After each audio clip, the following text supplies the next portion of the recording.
This is the TruSouL Radio podcast, where we celebrate the Bay Area's house music culture. Each week, we dive into new tracks, the local party scene, and the roots that built the community. Whether you're an OG on the dance floor or just discovering the sound, this is your space for connection, history, and groove.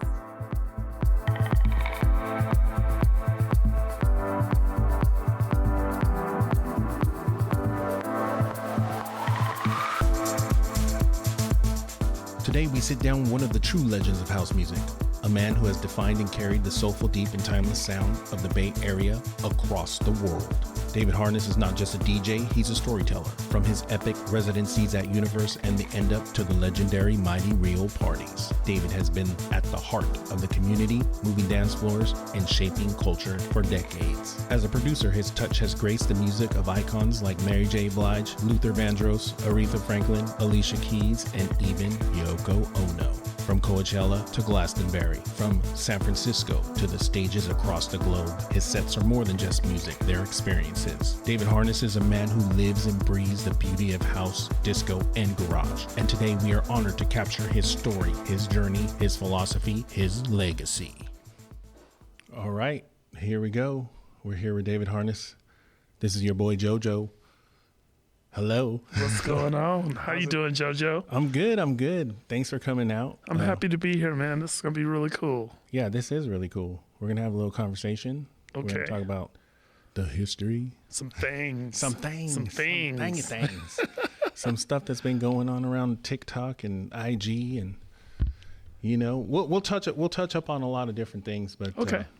For the people who may not know your story yet, how do you describe who David Harness is? Oh, I am a simple brother, basically from the Bay Area, from California, by way of military life. Born in Georgia, raised in California through the military. My dad being an Army vet, and my historical roots come from Southern California and the Bay. Yeah. Yeah. The Bay. That's why we're here. We're here for the Bay. Yep. So, you know, I wanted to touch on that. Like, you go way back. You're one of the legends. Everyone talks about the glory days, but if you could paint us a picture of the Bay Area music scene when you were coming up, what did that look like? Wow, very good question, because I think as I was coming up, I was really discovering my identity. I think by the early 90s, I want to say 90, you know, I had just sort of been outed through my family, and I started DJing in Monterey, which was my hometown, which is still sort of my hometown. It's where the DJ career really started. And I knew Southern California more than I knew Northern California, so I would always trek down to LA. I knew the radio stations, I knew the vibe. We didn't have internet, so I knew what stations to listen to when I went down to LA. Pre-internet days. Man. I don't even know if the kids could imagine that. Comprehend that. Right? Yeah. Pre-internet. You literally went to a grocery store and to the magazine racks to find out, you know, buy certain magazines to find out what DJs or what radio stations were playing. And that's sort of how my social media platform for music sort of began. I also think that during that time when I was starting, as I'm discovering myself, I started discovering different cultures. When I say different cultures, meaning different cities had sort of a different type of vibe. LA was a lot different. I knew just the basic things of LA, from my family lifestyle to just the generic things. But when I discovered San Francisco, it was a whole different beast. You know, there was a lot of political stuff going on. The AIDS epidemic was really in full swing. A lot of people were still dying. There was a lot of political things going on, like with ACT UP and things within the gay community. So to me, that was one side of it all. And then musically, you couldn't find, at least for me in Monterey, I couldn't find a lot of music that was catered to the style of music that I was into. I was into R&B. I was into new wave music. There was a lot of that cross sort of California style of genres intertwining with one another for us, growing up in big cities, and I'm sure you understand that. Mm-hmm. But I discovered some of the club life here, and I couldn't believe I had... I was like, where have I been all this time? Right. It was just like it was a shock. A culture shock. It was a little bit of a culture shock, but it was amazing all at the same time because club kids were in full swing. Mm-hmm. San Francisco was a whole different vibe than what it is now. Basically, the Bay Area was a whole different vibe because you can be in different parts of the city and you got a particular type of vibe. You can be in San Jose. I used to go to Fremont to go to Stargaze. Mm-hmm. I used to come up to Oakland to go to Stanley's after parties over by the Eastmont Mall. Dang. And you going deep into that right there. But I want to kind of touch on that. This story of protest and resistance, the roots, and as you said when you were coming out, San Francisco was very political.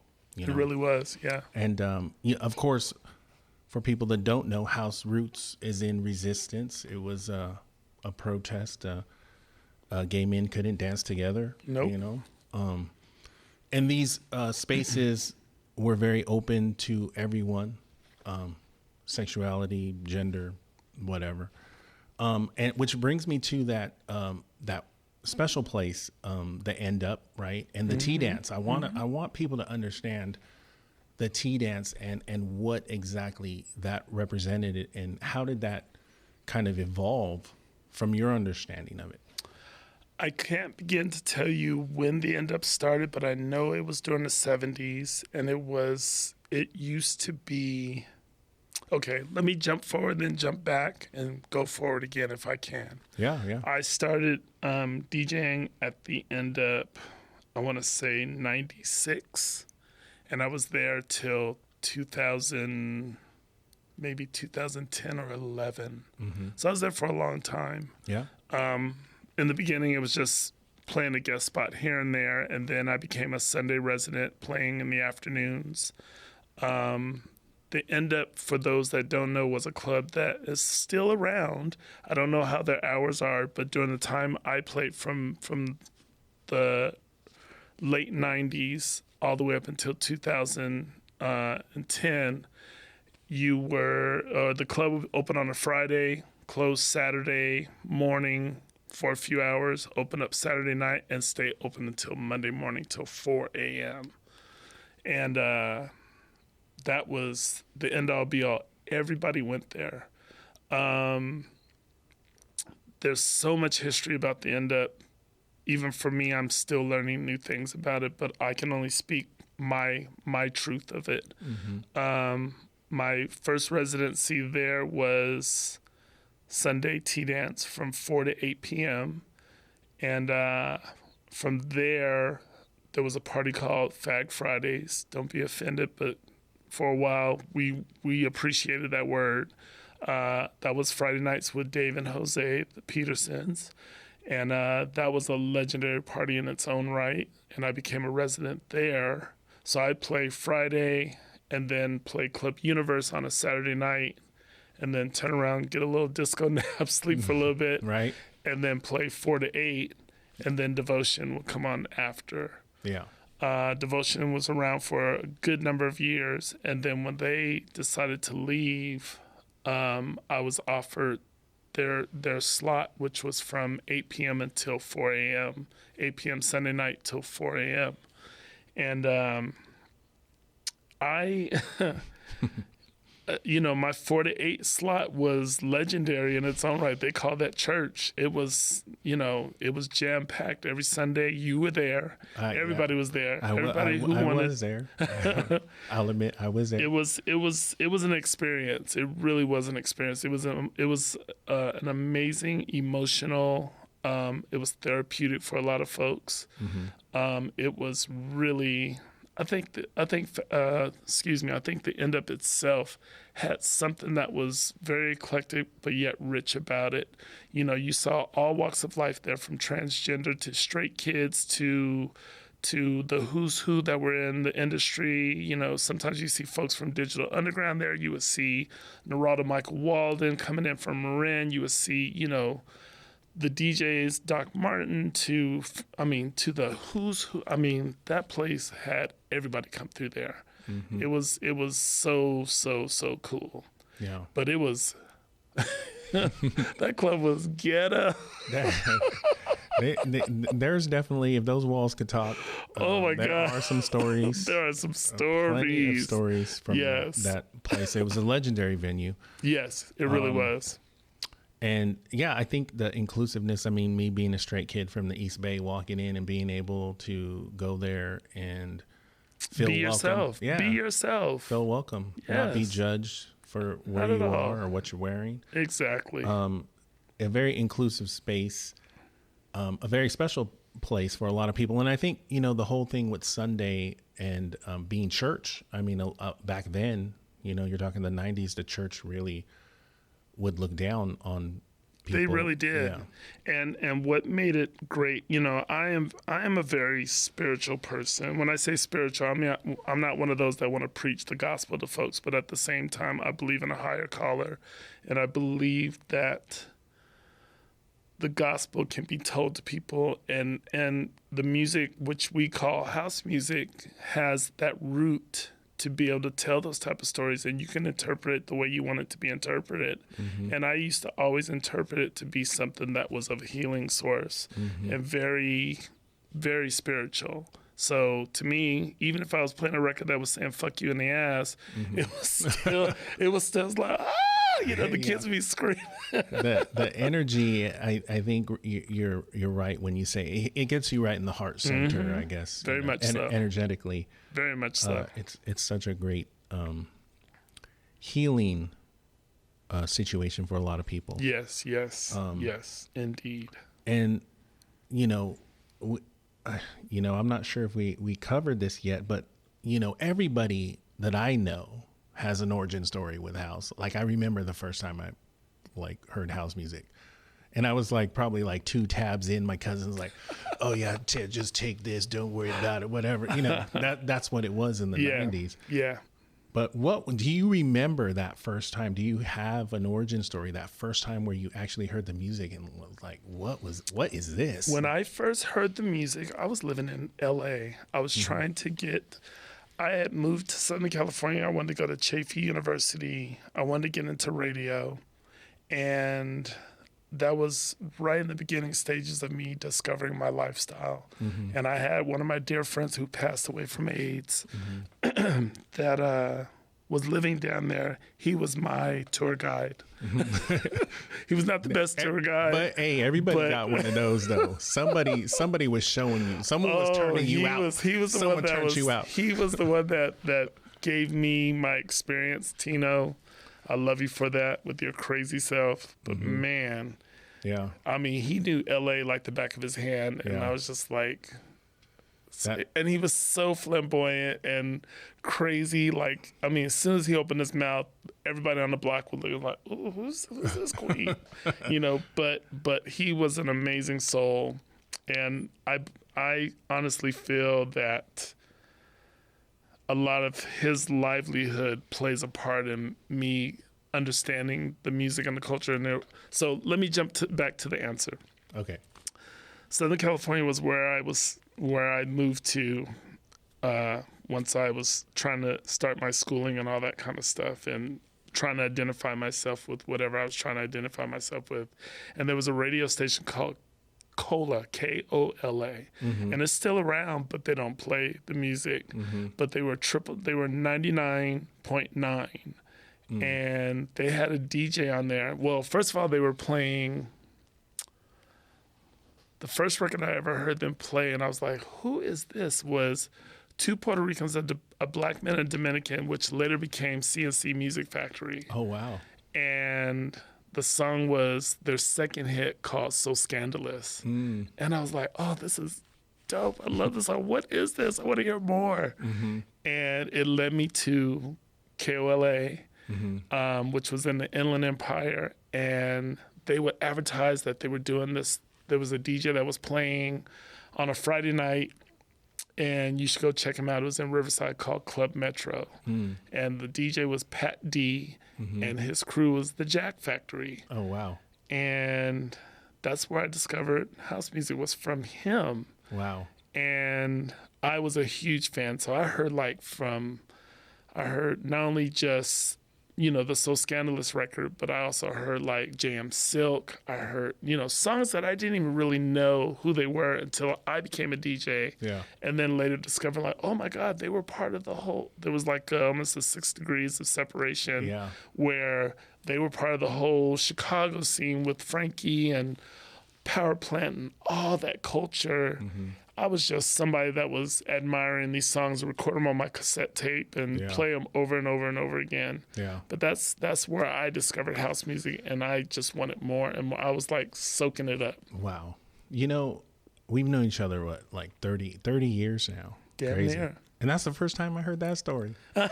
Yeah. That's awesome. See, that's why we're doing this. That's why we're doing this. I do want to circle back though. Sure. You mentioned, of course, we mentioned the End Up. You mentioned your residency at university, and we'll get into that. But we have to bring up, you brought up your friend who's passed on, but a couple of titans that kind of,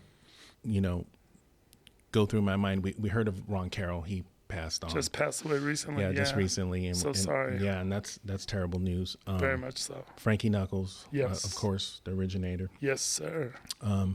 I think of local guys, Blackstone. Yep. Aaron Oliveras. Yeah, Aaron O. And your experience with Aaron, I know Aaron played at Deviate at Lyft. Yep. I think that's kind of around the time when you went there at Deviate. Yeah, in fact, I don't want to say I piggybacked, but I felt like wherever he was playing, there was always an opportunity for me to have a guest spot there. So I think things started changing as he was battling AIDS and he was really, really sick.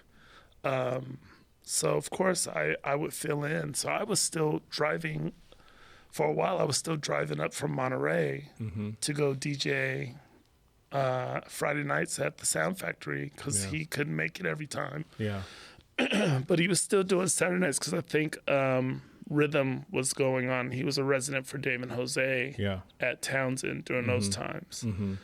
But yeah, Aaron O played a pivotal part of me being able to step sort of to the forefront, or at least having the opportunity to step up to the plate, do what I do, and then for me to just, do what I do as an artist or as a DJ artist and perfect my craft and bring the element of what I feel in my heart to the mass. Yeah. Yeah. So we're going to send a shout out to Aaron Oliveras. Yeah.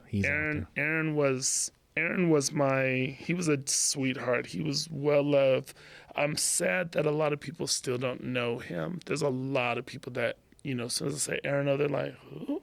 Yeah. I'm like, man, you guys, if only you guys knew. I actually have an Aaron O tape. Ah, lovely. And it's a tape that I cherish, and I don't like to play it much, but I do have to get it digitized at some point. He can't be running around with his old tape anymore. It's like, I got to figure out how to do that. I mean, good luck trying to find a tape player now. Well, I will say that Aaron, with Aaron really, really getting sick in 95, that's when the offer for me to be a resident for Club Universe became evident. By then I was kind of doing my thing because we were both, it was me, Aaron O, and Ruben Mencius doing Lyft on Thursday nights.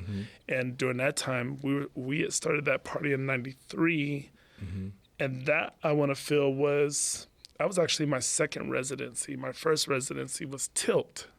When Lupna was a promoter. Oh, wow. And she passed away too. She's gone. She's no longer here.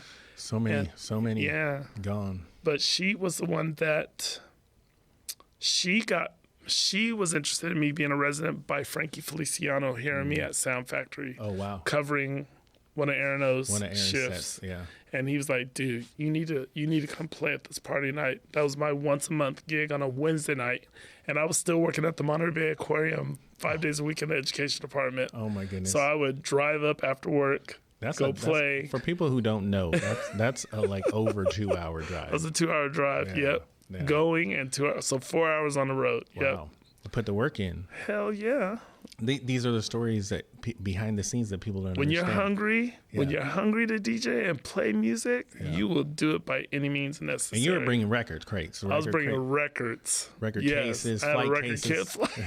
You have them old school flight cases. I stepped my game up. I wasn't bringing a milk crate. I actually had a record case. I think I got it from the San Jose flea market. Yeah. And my handicapped brother was making sure I looked fly. It may not have been the best one, but hey, at least I wasn't bringing in no Newtson or Kraft milk crate. I have an old Lady Lee. I don't know if you remember Lady Lee. I do.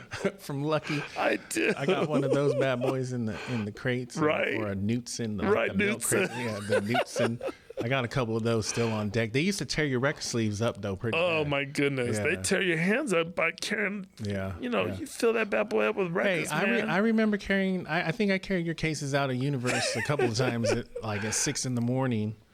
Oh, yeah. Yeah. Which reminds me of Universe. We got to talk about Blackstone. Yes. Yes. Tell me about, Universe, for people who don't know, was at 177 Townsend in San Francisco. It was one of the longest running weekly gay clubs in San Francisco. I mean, there was at minimum 1,000 men every Saturday night. And what was amazing about that club was Townsend was huge. And the sound system had one of the only West Coast sound system, which is a Richard Long sound system, which is notoriously known from Paradise Garage, Ministry of Sound in the UK. Was it at the Palladium? I can't remember the Palladium or not, but he had those big. He was a built-in pioneer. The built-in bass cabinets. Yes, and I mean, talk about it's still today, I think, one of the best sound systems ever.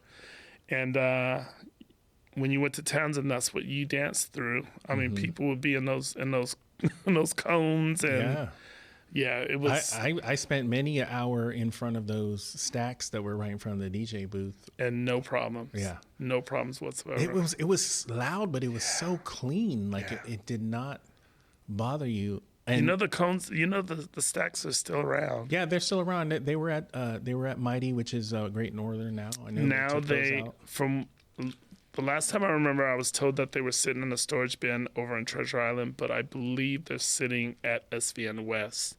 Okay. Peakwood Stern owns them. Which I thought it was kind of interesting because you played on them last at that last Universe party. I did. And then you played on them their last at Mighty. When they took them out and they redid the system. Yeah. Those were great stacks. I think a lot of people went to those parties at Mighty. They sure did. And had a lot of, those were good times there too. Yeah, so Club Universe was an amazing spot. And that was my residency from 95 till 2002. Yeah. And there was quite a few different DJs that went through and became residents there along with me. But Blackstone was definitely one of them. He was an amazing guy. Mm-hmm. He always had an attitude and chip on his shoulder, but he was funny as all hell get out. Mm-hmm. And he was definitely part of the scene. Yeah. He was definitely known for being a DJ that could play a lot of alternative style music. He definitely had a great knack for being a DJ, especially a DJ of color, being able to play these records like these industrial records or playing new wave records that you would never expect. Or, he really had a great ear for that alternative sound. Mm-hmm. And he's so missed. He went too soon, that one.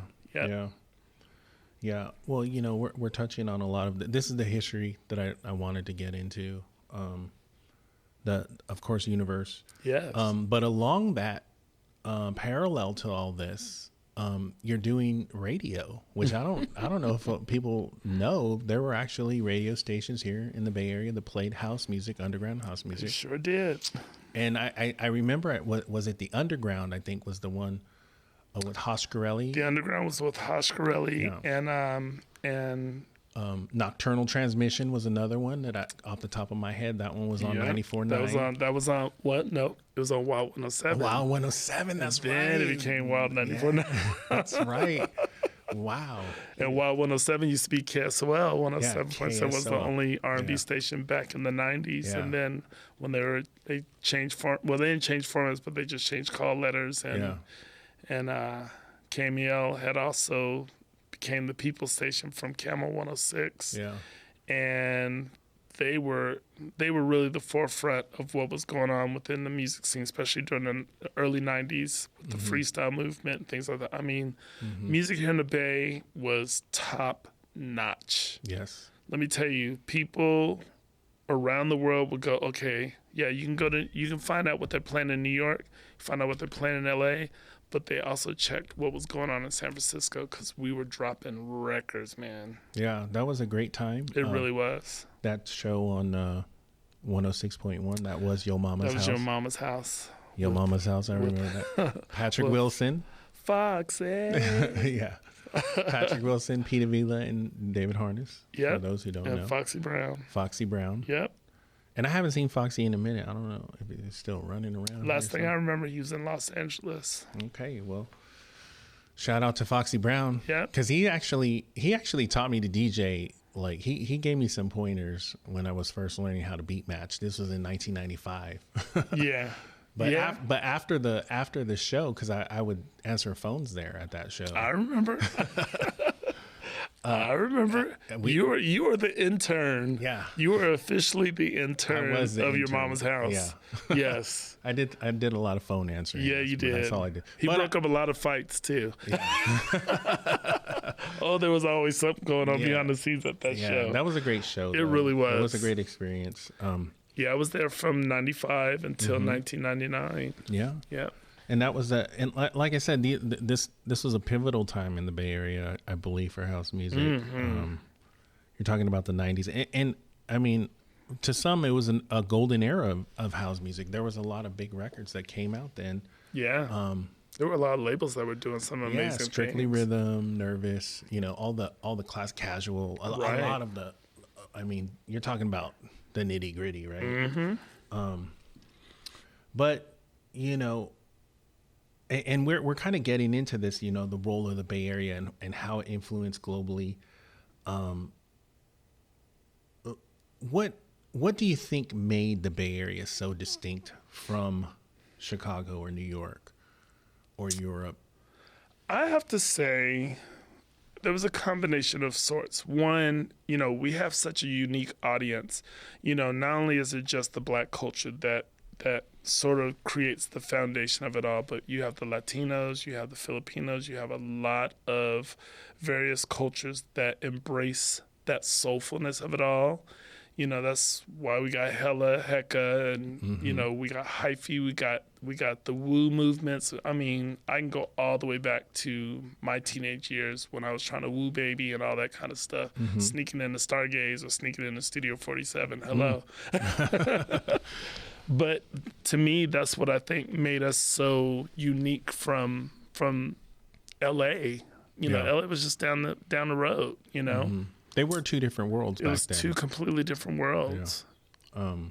A lot of different, but LA had its own thing. They had that. They really did. Does Your Mama Know? Yep.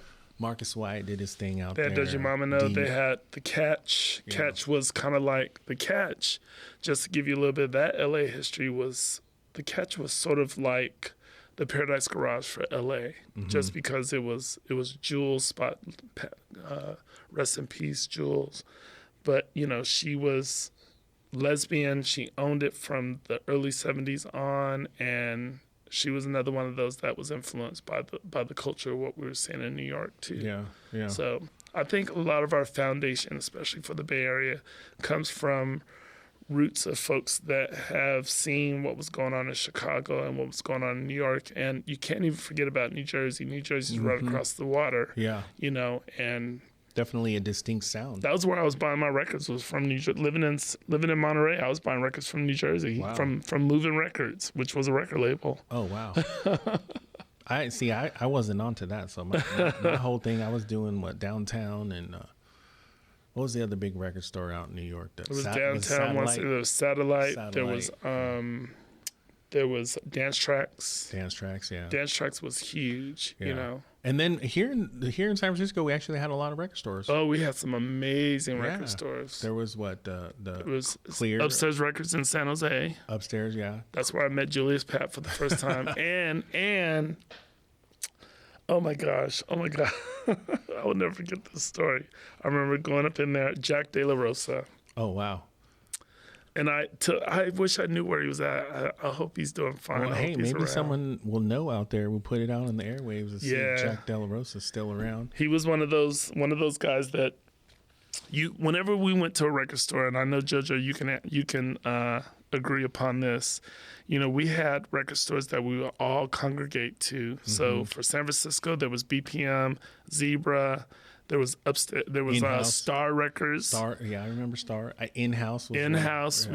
was later, which was sort of an offshoot. offshoot of Clear, There was there was Soundworks. Soundworks, yeah. Soundworks was a combination of being a record store and a record pool, you know. But for us DJs, and like I said, JoJo can contest to this, we all sort of gravitated to particular stores because we had our connections were the buyers that were at each of those stores. Yeah. So for me, Jack De La Rosa was my San Jose right in the beginnings. Yeah. You know, and then I discovered Moving Records. Yeah. And I don't know how I got connected with them, but Abigail Adams, who is still around, she and at that time in the 90s, Tony Humphrey's assistant, who is no longer with us, was the buyer and was always, you know, whatever Tony Humphreys was playing at that time, especially in the 90s, because he was playing Zanzibar and all that kind of stuff.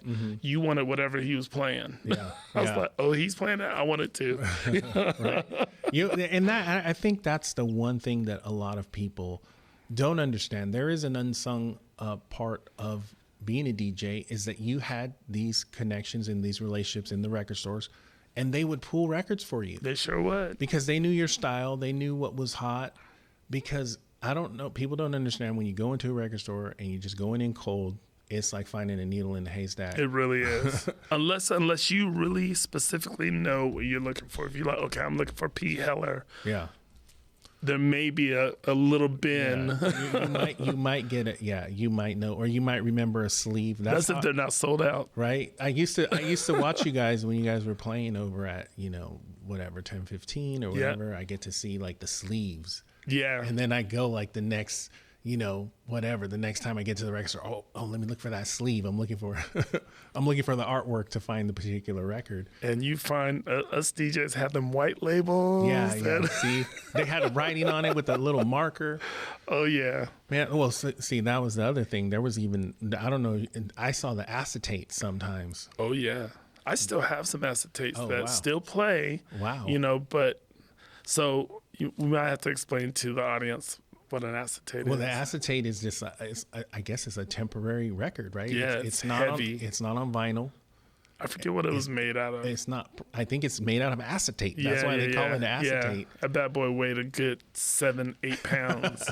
And they just pressed it. They were just for promo. Yep, you got maybe Advanced 30 copy. plays out of it. Yeah, you know, it depending would on deteriorate. Yeah, yeah, and it would deteriorate. Yeah. But yeah, I think I have about 5 of them still. man. Yeah. That's what we're talking about. We're talking about the history. We're getting into the history, Yeah, the we are. culture, also the culture of DJing, Yeah. which goes and runs along with this dance culture, because the technology of the 12-inch is really what kind of catapulted the clubs, you know, Big time. into, you know, places, huge venues. And all that, you follow it along. It goes along like so. With the music comes the technology, And For then sure. the artists are leaning into the technology, which would be electronics. Before we even go there, I want to just say one more thing in regards to the culture of the clubs. I honestly think in today's day and age that what we're going through, you know, politically, and how the U.S. is sort of feeling, and I guess globally, it kind of compares a little bit to how it was in the early 90s when I was going out.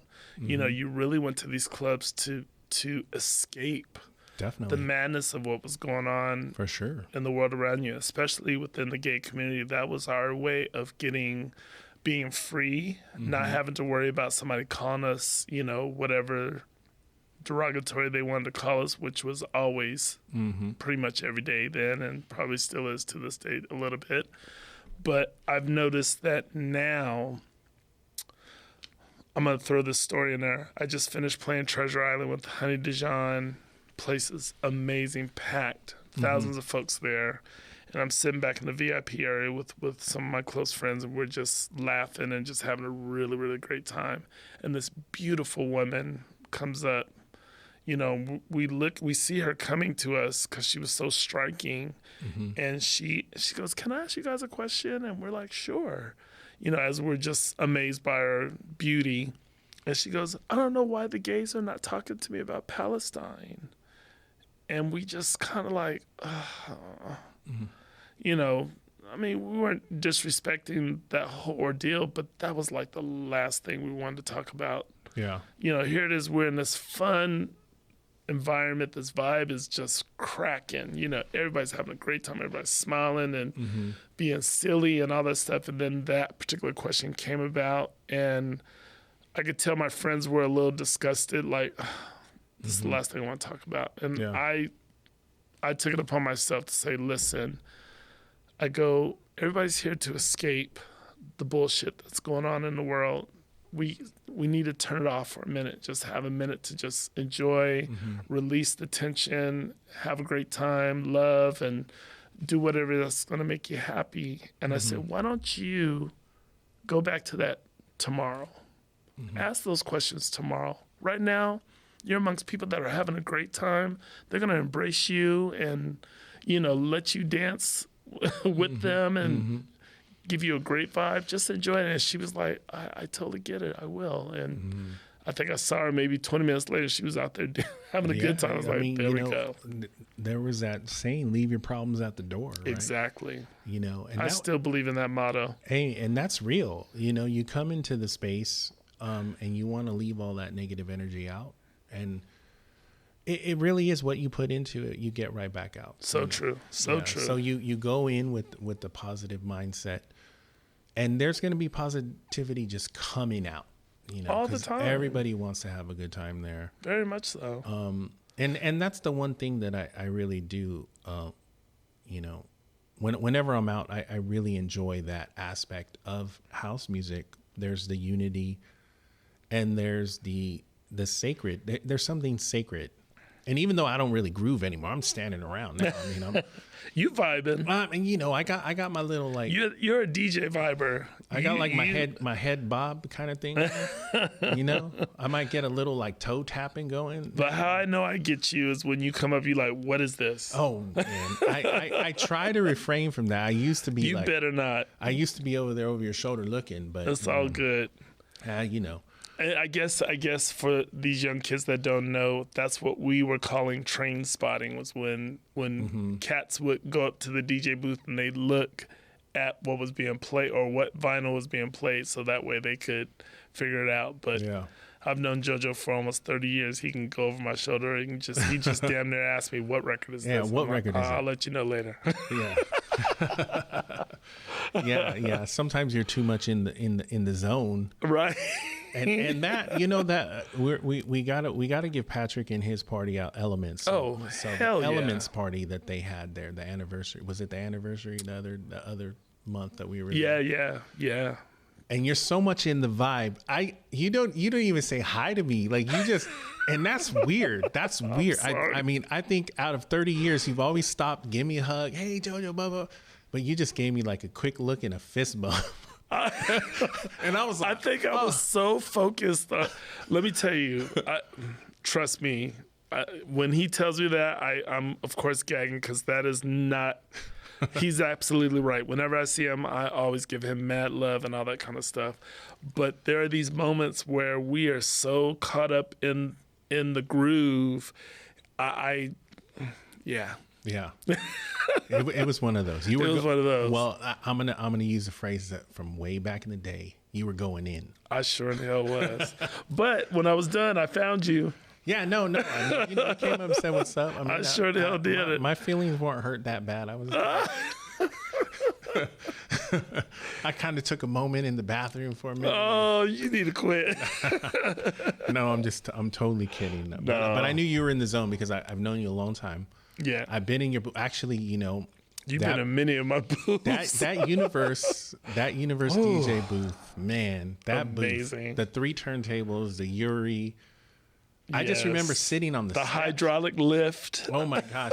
I just remember sitting on those steps being like rolling balls, basically. I mean, that's what we used to call. Everybody was having a good time. God, we were having a good time. But oh my gosh, that space was so amazing, just to give the kids a little taste. I not to call you out on you having your fun, but you never showed that you were faded. Yeah. You always kept great composure and all that kind of stuff. Oh, the youth. I think I was like 23 years old. Right. I think I could go in there lit and just, you wouldn't even know. Now it's like, oh my gosh, I'm like, I got all these facial expressions going on. Right. It's like face looking all weird. Oh my gosh. Yeah, but I definitely have, that time is done. I'm about the music. We're all about the music. I mean, I've always been about the music, but hey, I never judge anyone's extracurricular activities of enjoying themselves. The one thing that I've always had an issue with, especially in the early 2000s when that drug epidemic, when that Tina and all that GHB and all that stuff was just running rampant, it just became this thing that people are like, oh, I can't go out to a club because that's there. And it's like, if that was the case for me, I wouldn't be DJing anymore. Yeah. Because I just absolutely refuse to, don't get it twisted. I had some fun too. I didn't do as crazy stuff, as big of crazy stuff as a lot of my peers have done, but I still had a good time. But I just had a tolerance to be like, nope, I'm good. I'm done. Moderation, man. Yeah. Moderation. Yeah. But it always bothered me to hear great people who were, us DJs playing for an audience so large like that, or just playing for a small group. You had your pick of people. Like, I know when you're there, I know you're not dancing, you're over to the side, you got your drink, you over the kicking, you got your crew. Yeah. But to me, when I would see you there and I'd see, let's say Louie and Deborah and all those kids, there was always the target core of folks that I'm like, okay, let me play this one for them. Let me play this one for those kids. Right. Those are the ones that you look at when you're feeling the vibe out, right? Yeah. And there was, in fact, I literally played a gig just this past weekend, and it was, getting up at Sunday morning to go play a gig at 8 a.m., I knew mentally what type of audience I was going to be playing for. Definitely. But what was dope was it was a great crowd. I knew where I had to go, what angle of groove I had to go. But there was this one dude that was there. Damn, I wish I could remember his name. But he vibed with me the whole time, and whether he was high or what have you, the vibe that I got from him was like, I just kept like playing. I literally was like, he was standing right there in front of me. I'm like, let me see if he'll rock to this record. And he was like, he was getting in. Yeah. And at the end of the set, as I was heading out, I saw him. I just said, thank you. And he's like, what are you thanking me for? And I said, because you fed me what I needed for me to feed you. Yeah. And he's like, oh my God. And it was his first time ever hearing me. Yeah. So that was pretty cool. That's amazing. I thought that was cool. That's amazing. Like a lot of people, I mean, you can kind of understand, but everything's energetic. Sure is. Especially for a DJ, you're picking up on the energy of the room, the energy You of the have to. sound, the energy of people. Yeah. And if you get, sometimes you have musicians in there, and if they have funky energy, you might get all thrown off, Oh, yeah.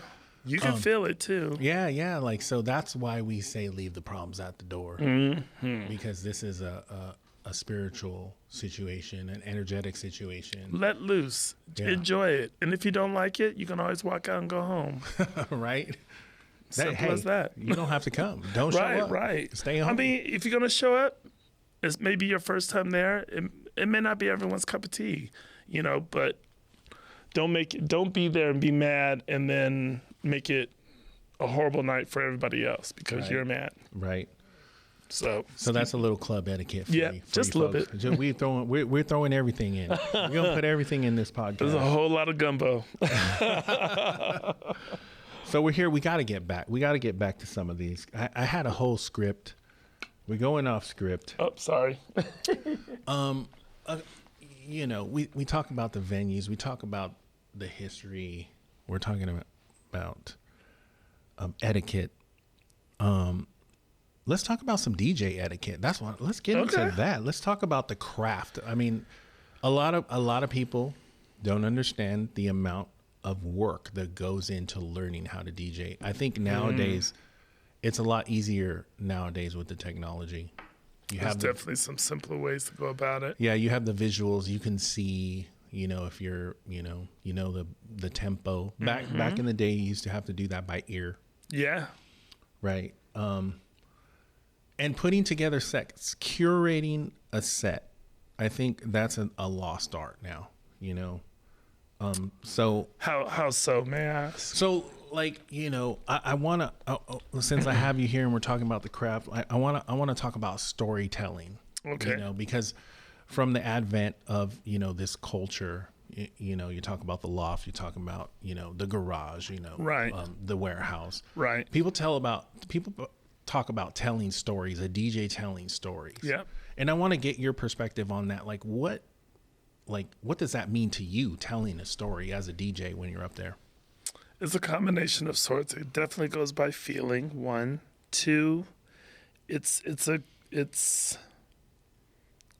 connection you have with your dance floor audience. Some of my stories have been angry. I could have been in an argument with my partner at home before I went to Club Universe. Yeah. And I'd go in there and just beat that dance floor down with tracks. Right. Tracks. And there'd be vocals in there and, telling a story of happiness because I'm all about happy. But some of my dearest friends who knew me very well, they were like, "You were playing mad." I go, "What do you mean?" He goes, "Who pissed you off?" I go, "David." I go, "Ooh, we love it when you get angry." You put your foot in it. That is an old term. Yes. But I am a DJ that likes to tell a story, and the way I tell a story is, once again, it's the relationship you have with your dance floor or the audience that you're playing to, and it varies in many, many ways. When I'm in Oakland playing to an audience that is mostly of color, and DJs before me are playing storytelling tracks that are very near and dear to my heart, makes me go, okay, I want to tell my version. I wanted to tell a chapter of this story because every DJ is telling their chapters of the night. Yeah. That dance floor is the book. Everybody that's in there, they're all listening and hearing what is being told around the fire pit, which are the decks. So to me, I like to tell those type of stories. That's why I think Sunday was so amazing. That's why I think Sunday night at the end up was amazing for Super Soul Sundays. I also think that's why Club Universe was the way it was, because there I've told stories to people who didn't know that they were being told stories. Yeah. And I mean, I'm not trying to be disrespectful to people that are outside of the color perspective, but those that are not familiar with R&B records or records that are catered to our scene, they just either know the big artists, you know, they hear a Whitney Houston record or somebody on that caliber, you know, they're told a variation of that story. Yeah. Whereas for us, we want the tabernacle, you know, I want the Baptist version. Yeah. I don't want no watered down. Yeah. Give me the nitty gritty. Yeah. And that's what made me different in how I told my stories. I hope that explains it. No, that makes sense to me. I'm sure there's people out there that. But you've also heard me play, let's say, Breakfast of Champions, a whole different energy. That's like the rave scene. That's also kids that are Burning Man kids and all that kind of stuff. So there's a whole different way to tell a story, you know, which I still have to be me because the music that I'm bringing, and this kind of goes into the whole formatting, you know, getting my sets prepared. I still bring everything that's in my arsenal is stuff that I would play, whether it's an energy record or it's a record that will be for playing for the Jersey kids and things like that. You know, you have to know your audience. I can't just play records that they wouldn't understand. I have to give them something that is, you know, that they're like, wow, I didn't realize I was singing a damn Billy Joel record, or, you know, with an Afro deep beat that was, you know. No, I mean, you know, and like I said, I think there is a section of the DJs that actually put themselves first and say, I'm going to rock this, and I want the crowd to rock to me. Which is the opposite of what I understood. Most house DJs don't do that. They're vibing off the crowd. Now, don't get me wrong. I will play things that are in my arsenal that may be my stuff, you know. But I'm also playing things that I want to make the dance floor move. So I want to play things not necessarily familiar with them, but if they are familiar with them, it's something that they never heard. It's a version of a Beyonce that they never heard and go, what the fuck? I have those moments a lot when I go hear you. There's that splash of recognizable, but it has this like crazy Afro beat underneath or a different bass line. Like right now I've been rocking, you know, Nirvana's Smells Like Teen Spirit. And everybody goes ape shit crazy. Who did that record? I mean, I know Alex had done a record like that. Alex M. I have a version. I don't even know who. I have to look at it again. You just pulled out the archives. I just pull it, and I'm like, okay, I got to play this one. No, I know that, and apparently people have been pulling that wonderful track that you did many years ago. I know.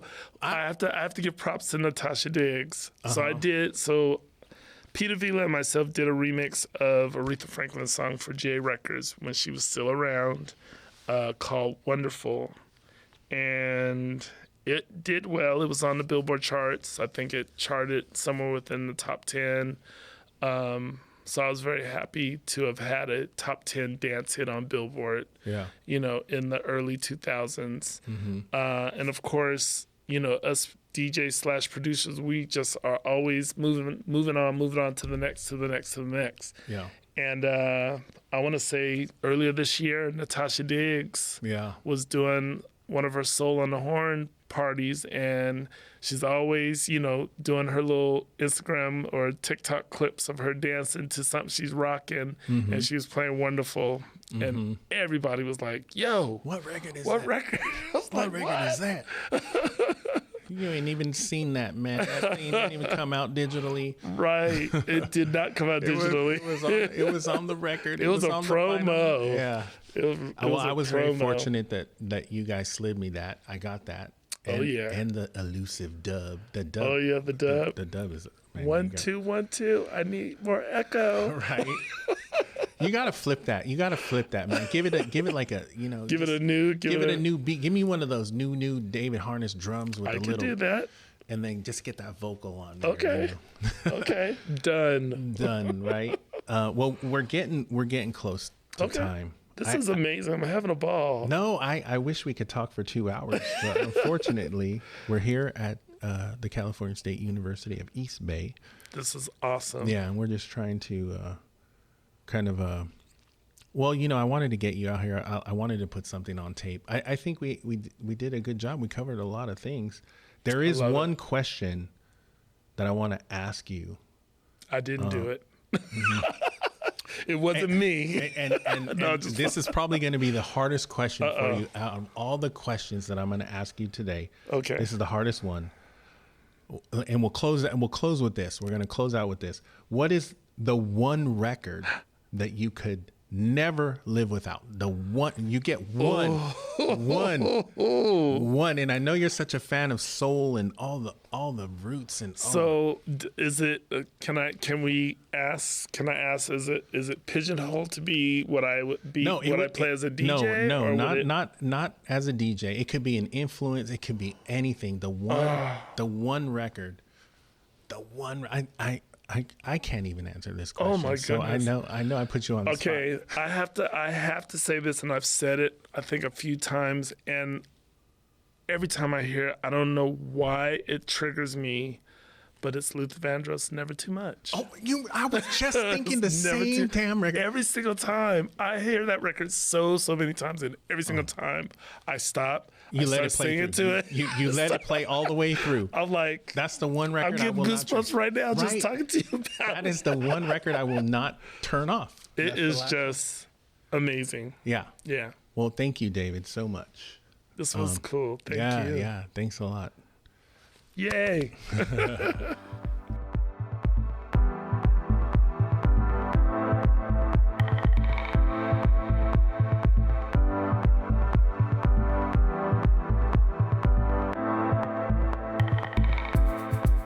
You've been listening to the TruSouL Radio podcast with your boy JoJo, your monthly dive into beats and the history that built our community. From the new heat hitting the dance floor to the parties and stories that shaped the Bay Area's house scene, we bring it all to you live with respect and rhythm. Stay tuned, stay moving and shaking, and keep representing the roots of the underground.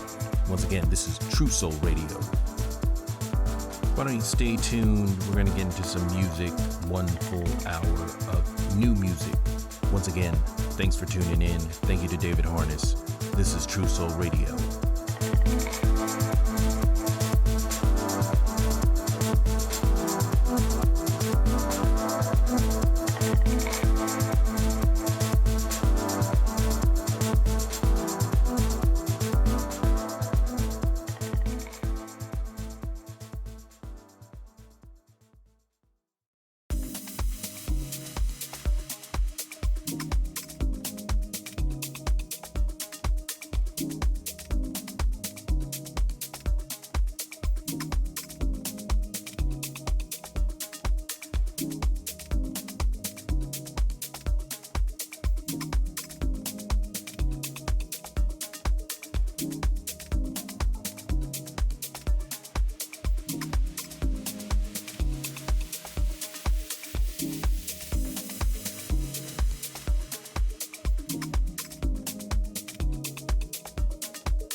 to me. That's why I love your stilo. I love you, cause you love me. You don't deprive me of my needs, no never. I got you got me, we got us, we got me forever. Love called my name in the name of love. I'm all in. You don't take my heart for granted. You just seem to understand it. You can take my love, have my love. I gave you all, and I'm here to say I'm never gonna lose, because it's you I choose. I don't need to complain. Give me shine, that's what you tell me. Need a refueling, so you bring it to me with that side of healing. Feelings for us when there is feelings, so I need you to show me what it takes to grow. Your love is so contagious, even in the storm you never seem to change. You even have a smile that tends to black out the whole world. Oh, I've got to face it, cause I know this lies too. You're the only one I'll be needing, I can feel it from my head down to my toes. I know you know me, we got trust, we still got healing to do. Follow me, and you gon' see, you said to me, that's why I love your stilo. I love you, cause you love me, you don't deprive me of my needs, no never. I got you got me, we got us, we got me forever. Love called my name in the name of love. I'm all in. You don't take my heart for granted, you just seem to understand it. You can take my love, have my love. I gave you all, and I'm here to say, follow me, follow me. Let's take a trip into the city where we can go and play. Give me shine, that's what you tell me. Need a refueling, so you bring it to me with that side of healing. Feelings for us when there is feelings, so I need you to show me what it takes to grow. I'm falling on the street, how we can laugh and share, whatever. Just say the word, I'll meet you wherever. Like a countdown, Peter in a second, I'll be knocking at your door. You know, somehow we like it in a station. Somehow we seem to keep the fire blazing. I guess I never had a thought that even have a job. Cause my heart's been racing, my countdown is stopping too. Like a countdown, Peter in a second, you'll be knocking at my door. Hello, I know you know me. We got trust, we still got healing to do. Follow me, and you gon' see, you said to me, that's why I love your stilo. I love you, cause you love me, you don't deprive me of my needs, no never. I got you got me, we got us, we got me forever. Love called my name in the name of love. I'm all in. You don't take my heart for granted, you just seem to understand it. You can take my love, have my love. I gave you all, and I'm here to say I'm never gonna lose, because it's you I choose. I don't need to complain. Give me shine, cause what you tell me. Need a refueling, so you bring it to me with that side of healing. Feelings for us when there is feelings, so I need you to show me what it takes to grow. Your love is so contagious, even in the storm you never seem to change. You even have a smile that tends to black out the whole world. Oh, I've got to face it, cause I know this lies too. You're the only one I'll be needing, I can feel it from my head down to my toes. I know you know me, we got trust, we still got healing to do. Follow me, and you gon' see, you said to me, that's why I love your stilo. I love you, cause you love me, you don't deprive me of my needs, no never. I got you got me, we got us, we got me forever. Love called my name in the name of love. I'm all in. You don't take my heart for granted, you just seem to understand it. You can take my love, have my love. I gave you all, and I'm here to say love called my name in the name of love. I'm all in. You don't take my heart for granted, you just seem to understand it. You can take my love, have my love. I gave you all, and I'm here to say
wanna hold on, let go. Don't wanna hold on, let go. Don't wanna hold on, let go. Don't wanna hold on, let go.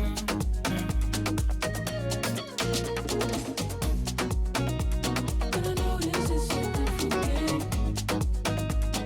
Reminds me to keep my eyes open. I know that you will feel the same. The world feels like my emotion.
quieres divertir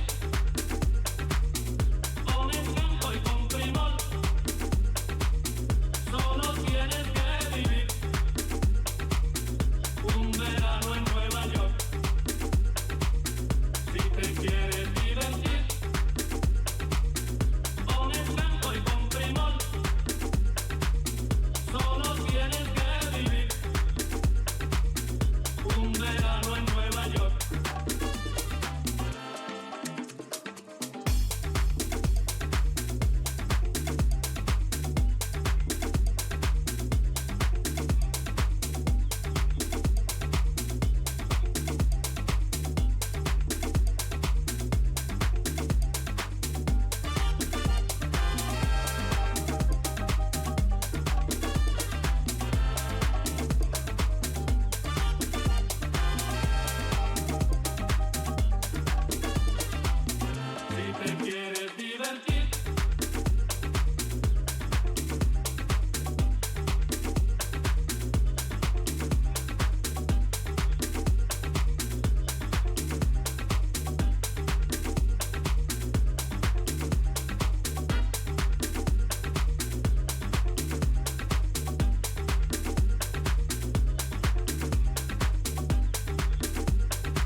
She already have the sun, and if I don't come quick, I can't forget it. So I draw from a jinxing and I take one sip. Should I see me just a gallop like a horse, I get whipped. Come quick, whoa.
Is there a doctor in the house? You see, I've come down with this virus, this sickness.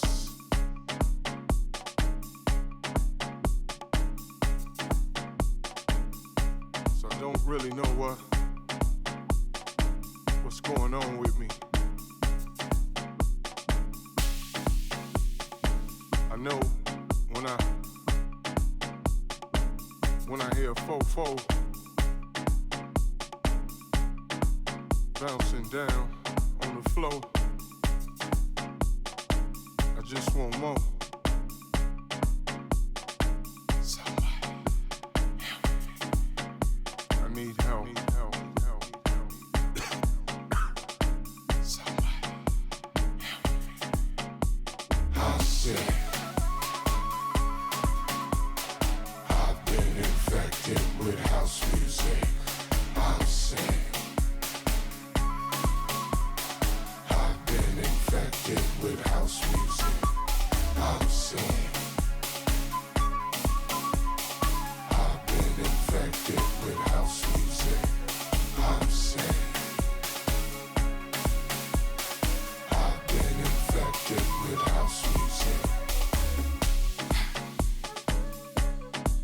Get it.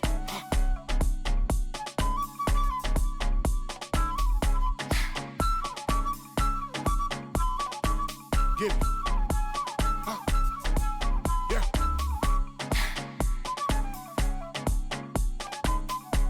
Get it. Yeah.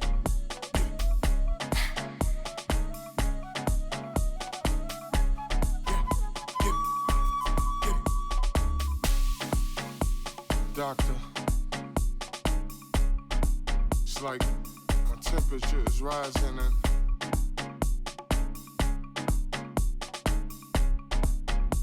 my body's getting all sweaty.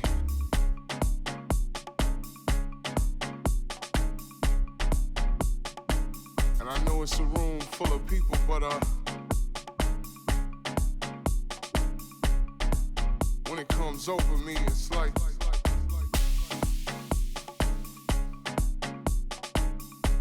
there's no one in the room but me.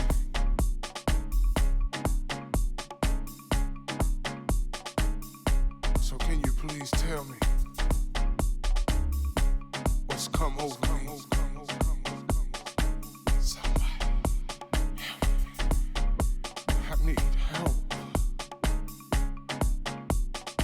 Somebody help me.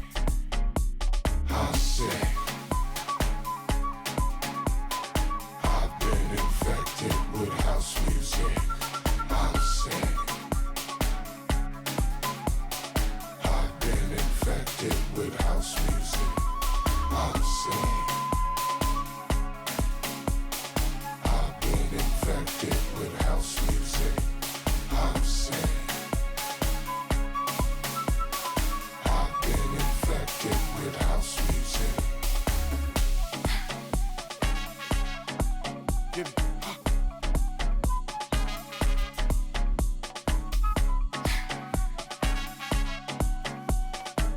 Get it.